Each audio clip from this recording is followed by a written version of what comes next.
Well, guys, that was in Atlanta. Chiefs Kingdom showed up, as you guys just saw in that video.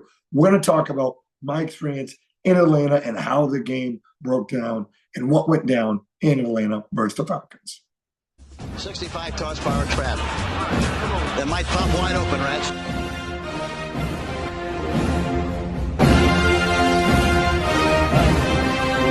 Here's the Chiefs.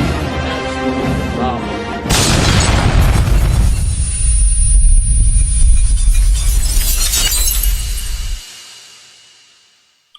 Well, Chiefs Kingdom gets a dub in Atlanta. A hostile environment. When I was there, a lot of Chiefs fans were there. I would say the crowd was pretty split. It was about 55-45 Atlanta, but that's as close as you're going to get it, to be honest. And the Chiefs fans around the city, we're just talking about around the city, they were everywhere. I mean, some of these pictures you guys see, I went there with my dad and a couple of friends, and let me just tell you, I was very proud of Chiefs Kingdom and how they represented themselves in the city where they were absolutely packing it out. In the stadium, obviously, it looked, you had more Atlanta fans in there. And let me tell you, they were loud. They were loud. They were ready for their team to beat the back-to-back champs. That's kind of what we're just going to talk about. We're going to go over this game, what went right, what went wrong. I mean, there was a lot of things that the Chiefs really still need to patch up. Let's start with the quarterback. The leader, Patrick Mahomes, MVP, one of the best quarterbacks to play this game. He's got to get back. I mean, this is not Patrick Mahomes. I feel like we haven't really seen Patrick Mahomes since really the Super Bowl. Even then, he was shaky at times, but he was able to get the job done. That's the biggest thing. He's at that point in his career, no matter how he plays. In the end, he's able to get the job done. But 26 of 39, 217 yards, 2 touchdowns, and of course, for whatever voodoo magic this man has on Patrick Mahomes, Simmons was able, Justin Simmons, excuse me, was able to get another interception on Patrick Mahomes. Absolutely wild how this man is able to do this, how well he's able to play versus a guy like Patrick Mahomes. Because there's not a lot of guys in the secondary versus Patrick Mahomes. But he doesn't feel like he's clicking. A lot of them have played the Chiefs well right now, and he doesn't have his guy. He doesn't have his guy. And it's the biggest thing I want to bring up. This happened to Travis Kelce. Someone please explain to me what the heck has happened to Travis Kelce. He was able to have a little bit better game, but he had a huge drop on third down, and Justin Simmons was able to knock it loose. But I'm curious, what is going on with Travis Kelce? He really doesn't even look like he wants to be there. He really doesn't, guys. He does not look like he wants to be there. Even when he comes off the field, he's kind of jogging on the field. Andy Reid's kind of look at him like, come on, let's get going when I was at the game. Even, when he picks up a first down or he did have a catch, there just wasn't a whole lot of he points to the first down, or there wasn't a whole lot of juice from him. And that's my biggest concern is even when he was down, some games, like if he got a catch, he looked like he was fired up. He looked like, angry, and he was that guy. But there's just not, I don't know. Let me know what you guys think in the comment section. What's going on with with Travis Kelce, and why do you think Patrick Mahomes and Travis Kelce have got to this slow start? I know Patrick Mahomes referenced it, and he said he's attracting, a lot of doubles. He's attracting double teams a lot. So he said that's a bit part of it. But even then, still, he's been attracting double teams a lot throughout his career. I think there's more to that. So I'm curious what's going on with Travis Kelce and why he looks so lost, and why he looks like, quite frankly, he doesn't even want to be out there for the Kansas City Chiefs. I do think he could turn around. My biggest concern is we know he just goes off versus the Chargers. And if he has a problem going off versus the Chargers, I think he loves playing against the Chargers, Dylan James and those guys. It's going to be a tough thing going up against James, but he's got to get going for this team. The guys that did go, the positives. And then we're going to talk about some things with the Falcons and stuff like that. But the guys who really I liked, Rashid Rice, guys. Rashid Rice. They keep saying Rashid Rice. I mean, 100 yards. I think he's had 100 yards in every game so far. Had 100. Let's look at the stats here. 110 yards, 12 receptions, 9 yards per pass, and a touchdown. Is he the Kelsey replacement? If this is it for Kelsey? So, yeah, I like what Rashid Rice is doing right now. He's been the only guy that's been able to get consistently open for the Kansas City Chiefs, to be honest with you guys. No one else has been able to get consistently open. Travis Kelsey, 4 receptions for 30 yards. I mean, he's going to slow. Worthy, 2 receptions for 7.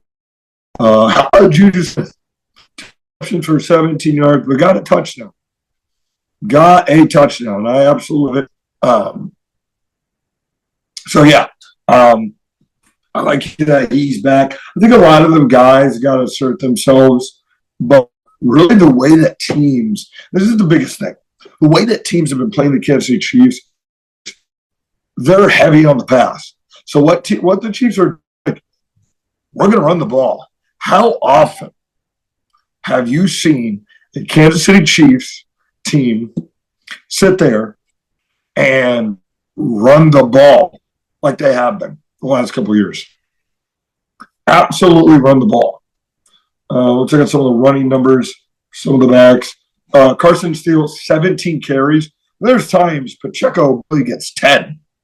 And Carson Steele almost got 20. Average almost 4.2 yards per carry, 72 yards. Like I said, he didn't have a touchdown.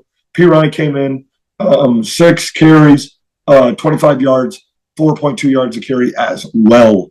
And then a little sprinkle of Mahomes in there. He had more yards, but he had the knees at the end.